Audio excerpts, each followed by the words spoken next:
Emmanuel Macron, tu es né le 21 décembre 1977. Tu es donc plus jeune que moi. Je te tutoie donc, mais toi, tu devras nous vous voyer et nous appeler ou Monsieur Chaumont ou Monsieur Petit-Demange. Sache que nous sommes plusieurs millions de Français à penser ce que je vais te dire. Il y a beaucoup de monde avec moi. Comme tu n'es pas président de la République, puisque République il n'y a plus depuis le 1er janvier 2017, que tu usurpes cette fonction publique depuis le 7 mai 2017, je n'ai donc à ce titre aucun respect particulier à avoir envers ta personne. Et ton comportement irrationnel, immature, malsain, n'incite pas au respect. Après toutes tes conneries, je me lâche un peu, commises depuis plus d'1 an, dont 2 que les Français ne te pardonneront jamais. L'intolérable et stupide réflexion de ta chargée de communication, yes, la meuf dead, s'agissant du décès de Madame Veil, et celle de la venue d'homosexuels qui se sont eux-mêmes qualifiés de PD, qualificatif affiché sur le t-shirt floqué, le jour de la fête de la musique.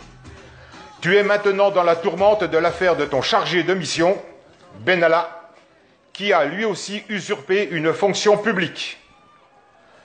Serait-ce sa promiscuité avec toi qui aurait déteint?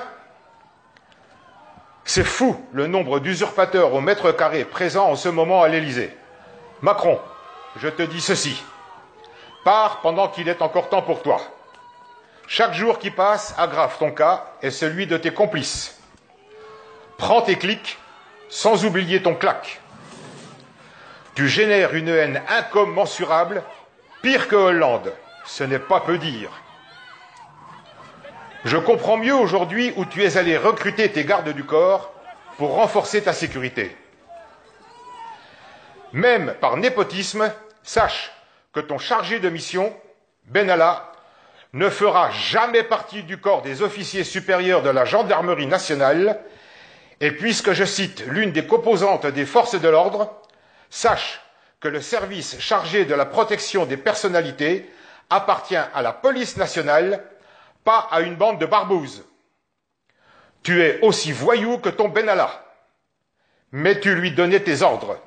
C'est toi le premier responsable. Cet exécutant des basses œuvres qui se croyait intouchable va payer cher son comportement de racaille. Les services de police, celles officielles naturellement, et la justice vont s'occuper de lui. Mais le peuple derrière moi, nous allons nous occuper de toi. Toi et tes copains friqués, vous ne réussirez pas à avilir le peuple de France. Je te concède qu'il y aura le malheur, la désolation, la tristesse, mais non seulement vous ne réussirez pas, mais vous en paierez chèrement les conséquences. Il vous faudra assumer. Je t'ai déjà cité en exemple le tribunal de Nuremberg. Je t'avais prévenu. Tu es aujourd'hui le handicap majeur pour le retour à la normalité en France.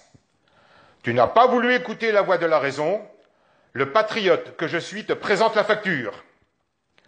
Je n'emploie pas le terme destitution, car je te répète que tu n'es pas président de la République. Je te mets officiellement en demeure de démissionner, t'accordant 48 heures pour décider de ton avenir immédiat.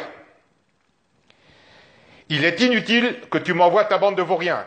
J'ai pris mes précautions et tu ne ferais qu'accélérer encore plus ton licenciement pour faute lourde, au pluriel, licenciement aggravé par des faits relevant du code pénal.